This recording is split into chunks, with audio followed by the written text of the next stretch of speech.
vedare tinokuchingamidzai zvekare kune chimwe chirongwa pano paZim Facebook Secrets and Confessions. Tadzoka zvekare nemamwe mamessages. Rekedzai tibva tapinda mumamessages edu atadzoka takakubatirai. Message yedu yekutanga yakamira sekudai so: hanzi makadi zvenyu mukoma, ndinokumbirawo kuti munge muchindiposterawo nyaya yangu makavigawo chitupa changu. Ndauyawo pano ndiine secret yangu iyo yandiinayo. Mukomana Chipari zvinozvi ndiri kuraramawo ndiri muno munyika yeZimbabwe, but ndainge ndichimboshanda zvangu ndiriko kuSouth Africa uko. So ndaigara kuCape Town mukoma, then ndaiva nevamwe mother avo vandainge ndakambotaura navo, because mother ava vainge vaine chirestaurant chavo kuCape Town ikoko, ndokubva vachizodzoka kunoku kuZimbabwe. So mushure mekunge vazouya kuno kuZimbabwe, ndakaramba ndichingotaura navo ndichida kunzwawo kuti situation iri paground yainge iri sei. Unfortunately ndipo pandakabva ndachizosungwa nemapurisa, because kuCape Town vazhinji zvatainge tichingoita ndizvo kuti taibatisa mapassports edu nevemabhazi. So panguva yacho iyoyo mukoma, pandakasungwa, passport yangu yainge iri muroad ichienda kunodhindisiwa. By the time payakazodzoka, iniwo mukoma, I was deported already. Kutoti ndikabva ndazosungwa paya, ndokubva ndazorohwa bhani. Sezvo ndainge ndarohwa bhani apa, mari yekuti ndige ndichigadzirisa bhani iya ndainge ndisina, because pakanonetsa ndepekuti passport yangu yakazonoonekwa musystem kuti yainge yakayambuka border ikadzoka, but at that same time inini ndainge ndiri mujeri. Nyaya yacho yainge yatomboendeswa kuna magistrate tikatoenda kucourt. Saka zvakazonoti netsei, saka vemabhazi vainge vachitoti bhani yacho inonetsa kugadzirisa. Ndakazombozama kudzoka kuSouth Africa mukoma ndisina passport, but handina kana kure kwandakamboenda, ndikasungwa zvekare, and then I got deported.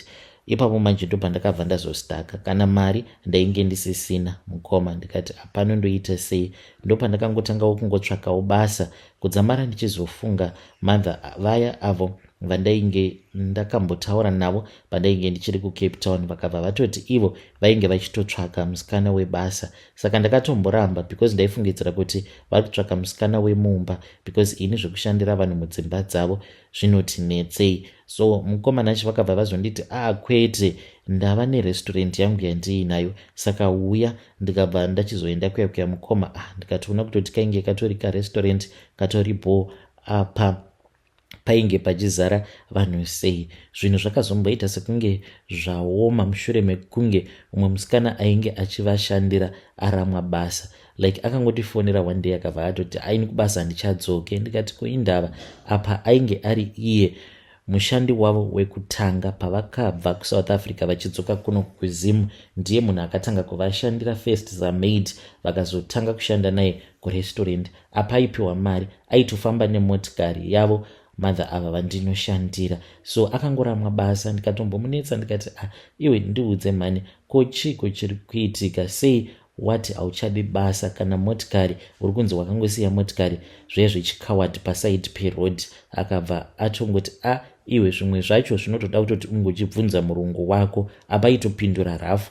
Ndokubva tachizonzwa zvichinzi akaenda kuBotswana, katizira ava kugara nemurume wemunhu. Saka ivo vainge vachingomushora so kuti kainge kari kahure, iko zvinozvi kuBotswana kwaakaenda, akaenda kunogara nemurume wemunhu. That was the last that I heard of manumbers ake ainge ava kusapinda. Mshuwa anotoshandisa manumbers ekuBotswana pari zvinozvi, but kana akateereraka mukomana Shamenu, kana achiteererawo maconfessions kana neniwo ndafunga kusiya basa, because bhururu zvawakasangana nazvo ukazotiza ndo zvandava kusangana nazvo. Basa iro rawainge uchishandisiwa, kamushandisirwo ako kawainge uchiitwa ndo zvava kuitikawo kwandiri. Mukomana mushure mekunge musikana uyu tanzwa kuti ainge aenda kuBotswana, macustomers ainge ava kusauya, taibika sadza mukoma. Sadza iroro raikwanisa kugara kana kwemazuva 2-3 4 days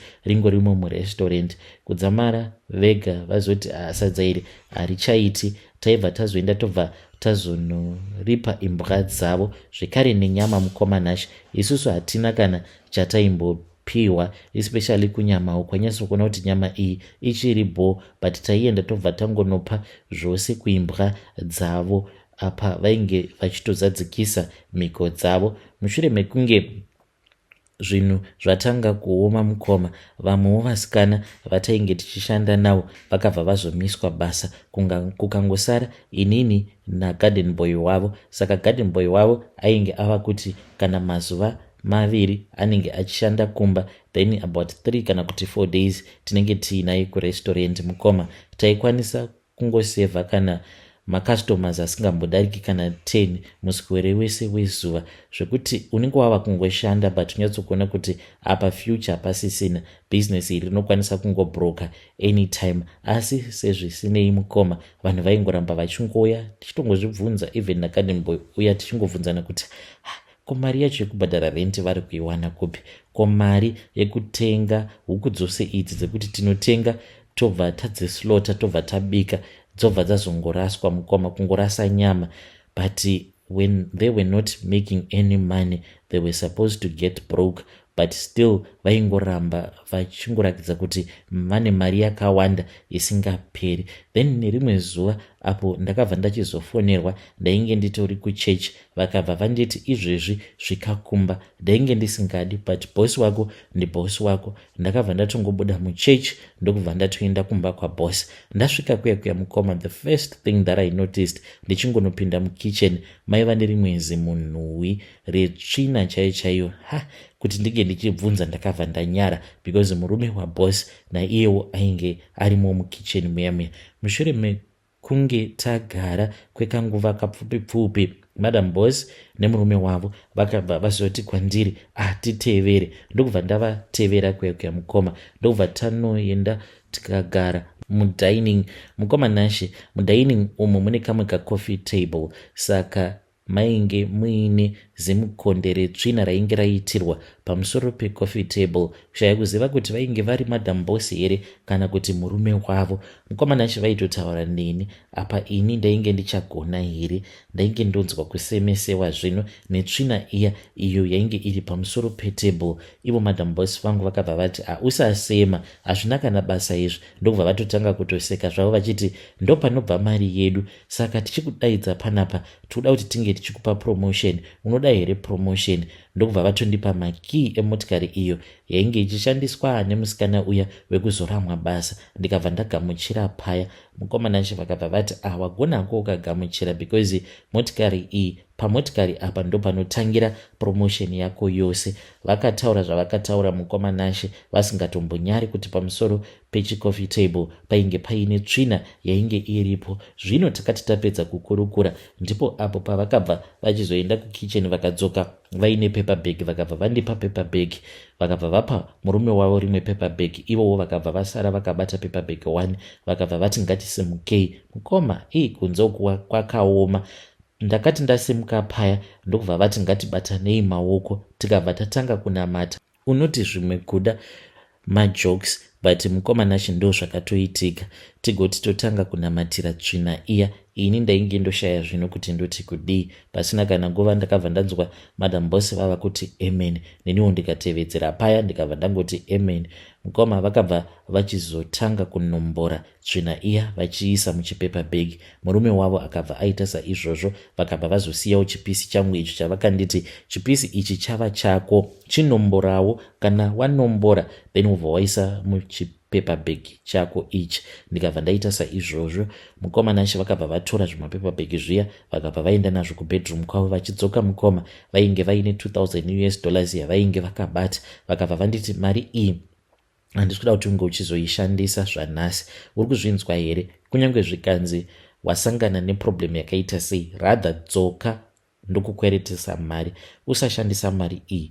Mukoma Nashe ndakagamuchira mari iyoyo, but ndakati ndichingonosvika kumba ndakabva ndarohwa nerimwe dzungu. Mari iyi mukoma ndainge ndichida kuishandisa, asi nezvose izvo zvainge zvaitika nezvandainge ndaona, ndikabva ndati kwete, mari iyi handingamboishandise, otherwise ndinokwanisa kuzopinda bhisi. Ndakaichengeta mari iyi ndikazodzokera nayo, ndokubva vazondipa imwe zvekare 2000. Vakabva vati iyi unokwanisa kuita madiro aJeorgina nayo. Ndakapinda mukoma mutauni ndikarova shopping dzangu.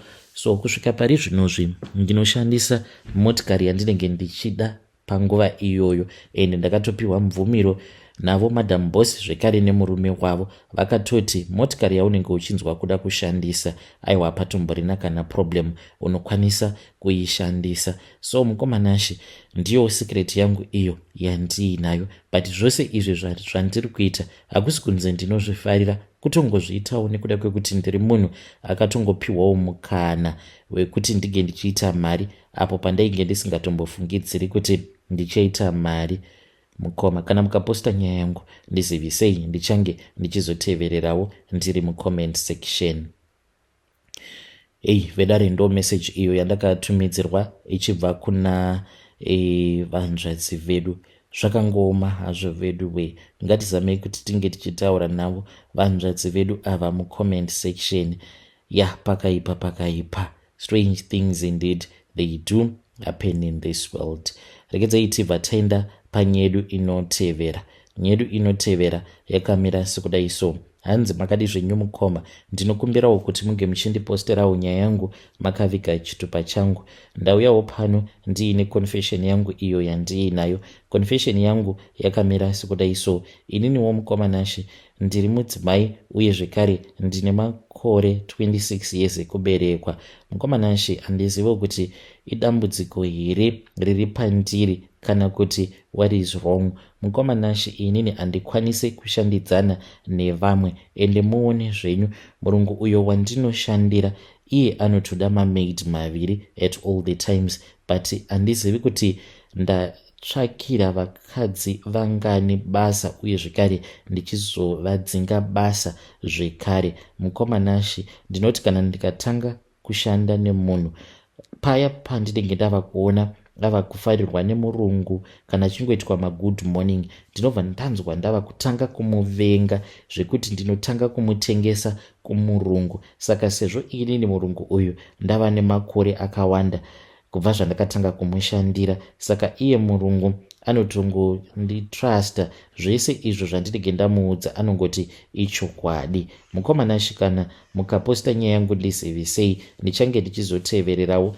ndiri mucomment section. Toda kungoziva kuti kuchiko chinokonzeresa kuti unge uchizova munhu wekuti haukwanisi kuwirirana nevanhu, haukwanisi zvekare kushandidzana nevanhu nepamwe panenge pasingatombodi kana competition, unongogomisidzira wava kungoita zvinhu zvinenge zviine competition mukati. Vedare ndo message iyo yandakatumidzirwa ichibva kuna vanzvadzi vedu. Hanzi ndiri pimp pabasa, ndinotengesa vanhu kumurungu, noti zvekutamba. Pakaipa. Saka hanzi handizivi kuti mweya uyu unombobva kupi wekuti ndinongotanga kungonzwa kuvenga munhu wandinenge ndichishanda naye akangoitwa good morning chete nemurungu ndava kutomuvenga. Strange things indeed they do happen in this world. Regedzai tibva taenda panyedu inotevera. Nyedu inotevera yakamira sekudai so. Hanzi makadi zvenyu mukoma, ndinokumbirawo kuti munge muchindiposterawo nyaya yanguwo makaviga chitupa changu. Ndauyawo pano ndiine secret yangu iyo yandiinayo. Ndoda kukuudzai zvose izvo zvandakaita paguva ravatete vangu. Mukomanashi takati taenda kunoisa tombstone paguva ravatete, but inini the previous night ndakaenda ndikanonokora ivhu. Saka ivhu iri nanhasi uno ndinaro. Handina kana kung'anga kwandakaenda, ivhu rekumakuva riri very powerful. Kunyange zvikanzi unenge usina kana kumborizanganisa nemishonga, ndakatoona kutoti rinoshanda. Zvino takazoti tadzoka kuno kuSouth Africa, ndaingoti kana ndikangonzwa kuda ndobva ndatongofuridzira paya ivhu riya ndinongonokora just a little bit, ndobva ndatoenda panze, ndobva ndatotanga kutofuridzira.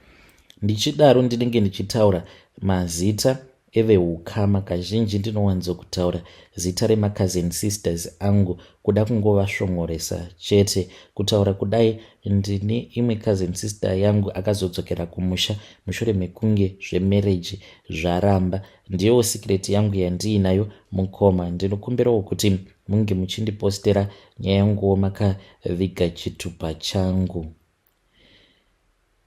Vedare ndo message iyo yandakatumidzirwa ichibva kuna vanzvadzi vedu. Ngatizamei kuti tinge tichitaura navo mucomment section. Strange things indeed they do happen in this world. ipo paya apo pamunenge muchitoisa matombstone nei patori nevamwe vanenge vatori busy vachitoita mhiko dzavo. Hanzi the night before ndakaenda ndikanotora ivhu repaguva ravatete. Pakaipa. Regedzai tibva taenda panyedu inotevera.